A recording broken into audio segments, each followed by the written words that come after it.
Zach met Irina, proceeding to which she said he looked like a cartoon character.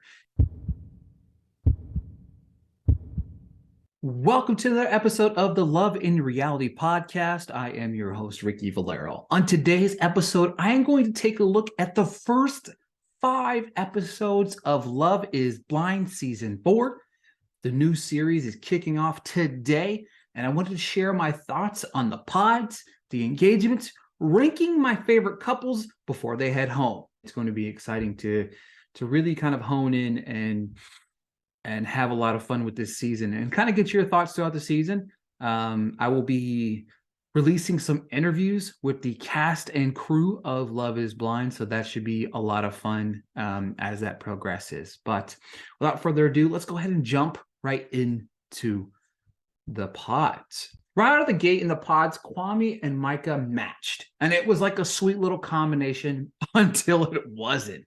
After the two shared their thoughts and how they felt about one another, Kwame was kind of feeling the relationship. And early on in these stages of the pods, you really kind of find yourself grasping towards, you know, that voice and that person that kind of makes you feel comfortable early in this crazy stages. However, when Micah went back to her, back to the girls' room, she was kind of making fun of Kwame for wanting to kind of expedite the process a little bit in the rush to propose. But I just thought this really was the start of this villainous, Micah that we're going to deal with. And I promise you, this is not going to be the last time I'm going to talk about that. A little bit after that, we saw Chelsea and Kwame start to get to know each other a little bit. They had some solid chemistry. Next on our radar was Amber and Paul, which they had a very weird conversation about cheating. She brought up this hypothetical situation and Paul was weirded out by it.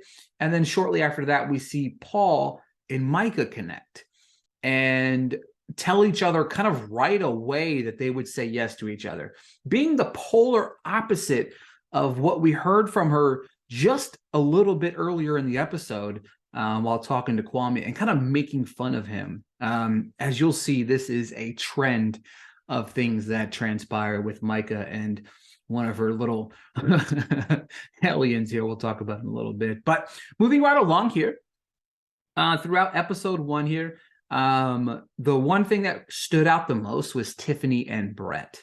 Right out the gate, these two shared very cute chemistry.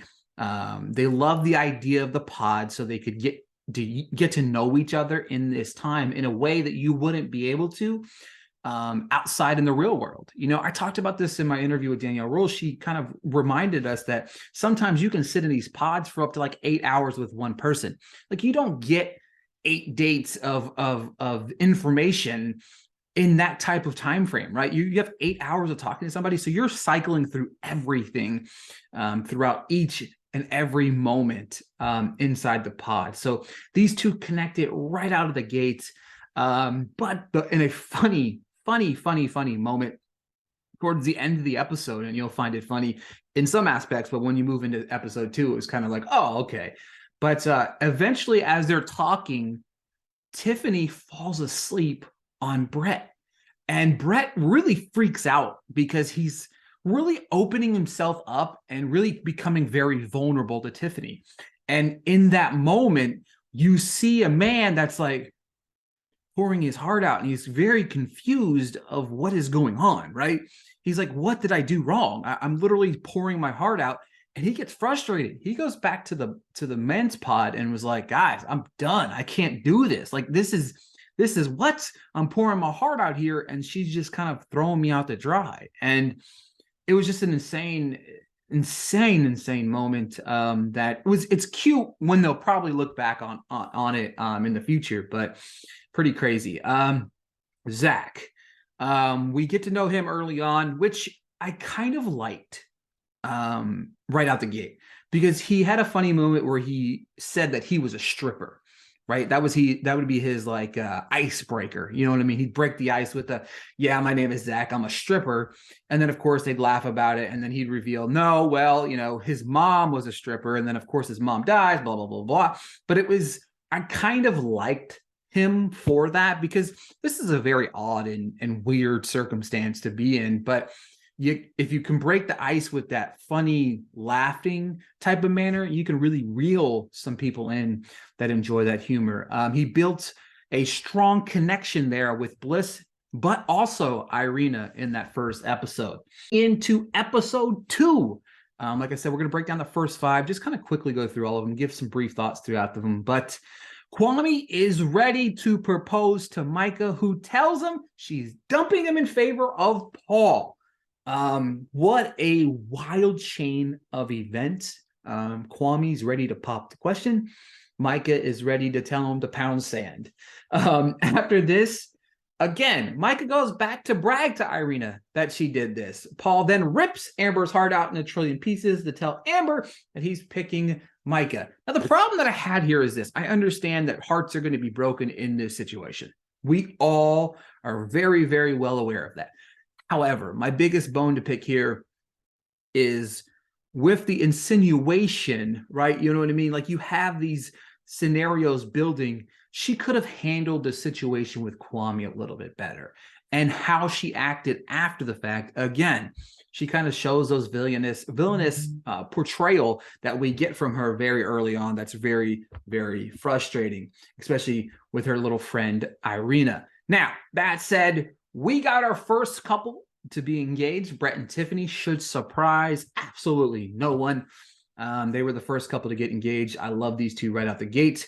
We'll talk plenty about those two as this series continues. Marshall and Jackie have a strong connection, but Josh told Jackie he was packing his bags as it was her or no one else, leading to Marshall confronting Josh, which was basically nothing. Marshall's somebody that I feel like has a strong idea of what he wants and who he wants, and there's nothing wrong with that. As we pass through episode 2, we see Bliss making cupcakes for Zach's birthday. Very sweet gesture. But then when Irina, who obviously is in the mix of this love triangle per se, had the nerve to ask Bliss for one of the cupcakes to give Zach. All 3 of these people, especially Bliss and Irina, know that they're going for the same man. She had the nerve to ask her for a cupcake. I could not believe that. It shocked me out of this world.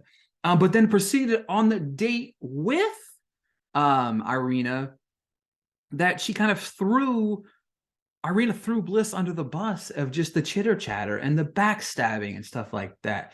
At the end of that right there, at the end of the episode, we saw Zach tell Bliss at the end of the episode that he could see himself marrying both of them. This Zach character, man, I'm telling you what, as every moment that passed throughout this entire season, I wasn't sure how to feel about him.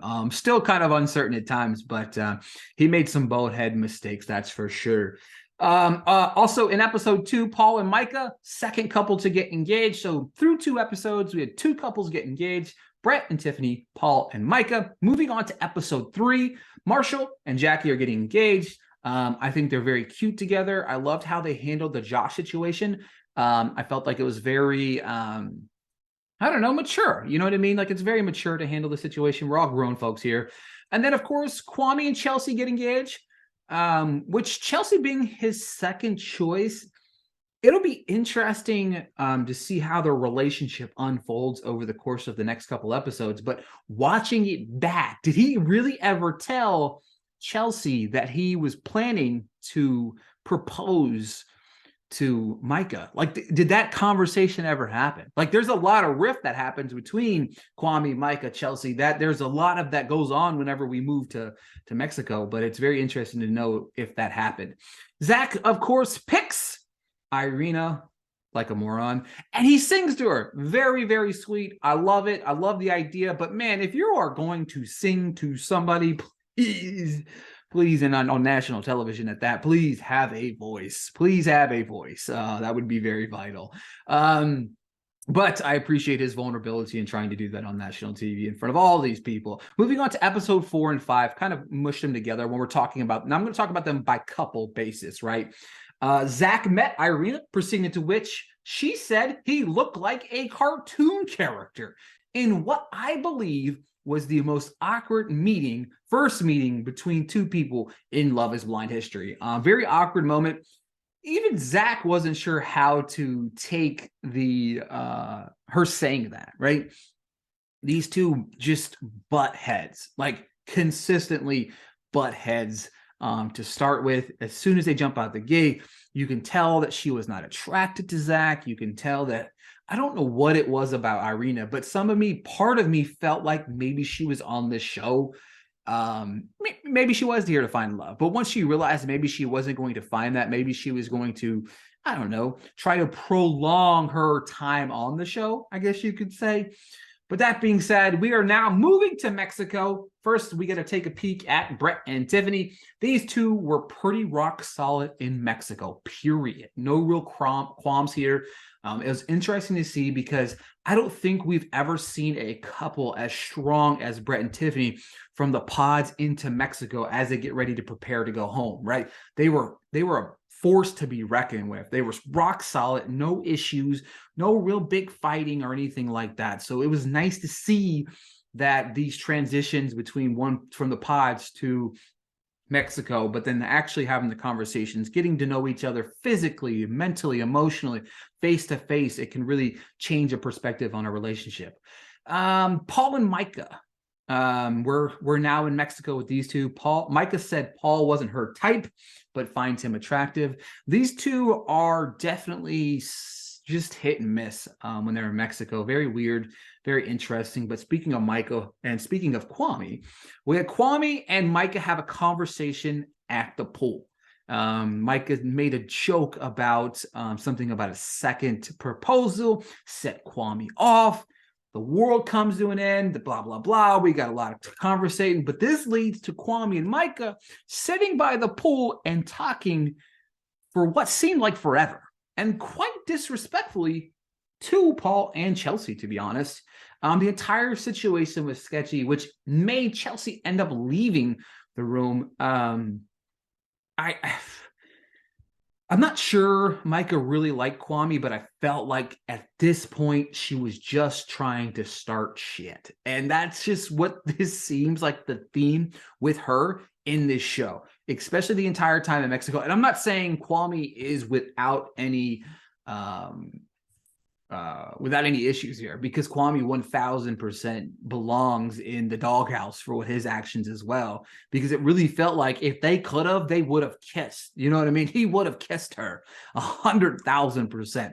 But what I'm saying here is I just think that Micah was just trying to egg him on a little bit and trying to get a little bit out of him. And it worked, hook, line, and sinker. Kwame fell for it. I really felt like if Micah said to Kwame, jump, he would say, how high?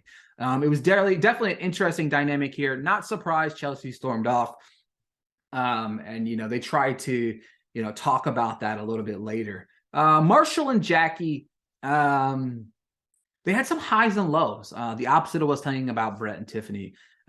Jackie started to have a breakdown over her family and how she believes she will push him away, and how she's not sure how she's going to be able to handle the situation back home. And you know what? It was one of the more profound, powerful moments I've ever seen in Love is Blind. He struggles, he cries, he breaks down a little bit, but she struggles, she cries, breaks down. But one of the just most beautiful moments, Marshall is strong in his stance. He doesn't run from her. He doesn't get loud with her. He's quiet, he's reserved, but he's comforting, he's reassuring. That they will make it through this together, that she's not there alone anymore. And Marshall just won so many brownie points for me there because of how his reaction to her breakdown really was. It's just something that's you don't see a lot of, right? This could have easily led to a big blow up, big fight, big argument. But instead, Marshall stood his ground, was very kind, courteous, and thoughtful towards Jackie. Zach and Irina, these two are a complete disaster in Mexico. She's a jerk to him. This was supposed to be their honeymoon phase. Irina even mentioned she felt like the way she didn't feel the way she did with Zach as she did with Paul, which is interesting and a bombshell considering her BFF Micah is engaged to Paul. You know what I mean? So what's that dynamic going to be like here in a little bit? Because it's definitely interesting. Just a few cliff notes from Mexico. Brett calling out Kwame about his dumb actions was hilarious. Brett and Marshall having a bond that reminded everyone that showing true emotions for men is okay, and it's okay to be emotional. It doesn't matter if there's cameras or behind the scenes, but it's okay to cry. It's okay to be emotional. It's okay to share your feelings. It's just this pact that these two made that they even mention it. You know what I mean? It's important for them to show their emotional side to television so that other people can watch this and grow and learn and understand that it's okay to be emotional. I just one of the more profound things I've seen in this series was Brett and Marshall's relationship. I loved it quite a bit. Jackie, Chelsea, and Tiffany, they were making fun of the mean girls, as I've labeled them, of Irina and Micah. I thought that was really funny because, and sure, you can look at it both ways. They're making fun of them, whatever. But for me personally, what I loved the most about just that alone was how Jackie and Chelsea and Tiffany are sitting there. They understand that they're there for the right reasons. And I felt like Mike and Irina are not really. Tiffany told Brett that Zach needs to stay 6 feet away from him. One of the funniest lines of the first 5 episodes. At the end of episode 5, we have the biggest bombshell in Love is Blind history, where Zach says, I think I made the wrong choice. So that being said, we're going to pour one out for the couple of Zach and Irina. What does that look like when we move back home? These two have decided to part ways. So does Zach approach Bliss maybe and say, hey, I'm sorry for picking the wrong person. Can I come back? Can you come back to me? But it'll be definitely interesting to unfold. I'd love to hear your thoughts on the first 5 episodes of Love is Blind season 4. Please make sure you subscribe and leave a 5-star ranking 5-star rating if you're on Apple or iTunes, and make sure you head on YouTube to watch the video version of this.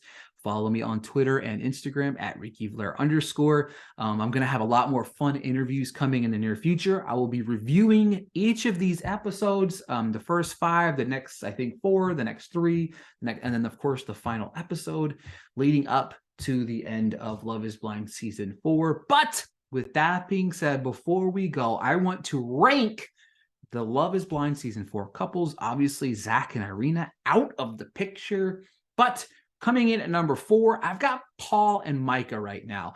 They're just an interesting dynamic that I'm not 100% convinced that they're going to make it all the way, right? Marshall and Jackie, I don't know if she's going to ever get out of her head, but if she does, this can be a very strong relationship. I feel like Marshall can bring out a side of Jackie that she wants to, but has been afraid to for as long as she has. Kwame and Chelsea, I think if they can overcome Micah, I feel like this relationship could be strong. There's going to be some hindrances there, but I feel like if they can get over that Micah hump, I feel like they can just press forward. And of course, coming in at number 1 is Brett and Tiffany. Through 5 episodes are my favorite couple on Love is Blind ever. If they don't make it to the finale and get married, I don't know what I will do. I will probably cry because these two just seem destined for each other. They're just the cutest couple I've ever seen. You know what I mean? They're just so cute together, and I just love them. So if they don't make it, I don't know what I'm going to do. That being said, I just want to thank you guys so much for tuning in to another episode of the Love in Reality podcast. Make sure to tune in for the interviews. Check out my past interviews as well with Izzy from Perfect Match. I spoke to Daniel Rule from Love is Blind, Abby from Perfect Match, and then, of course, I have one coming up in the near future with LC as well from Perfect Match and Love is Blind. Thank you so much for listening, and I'll talk to you guys next week.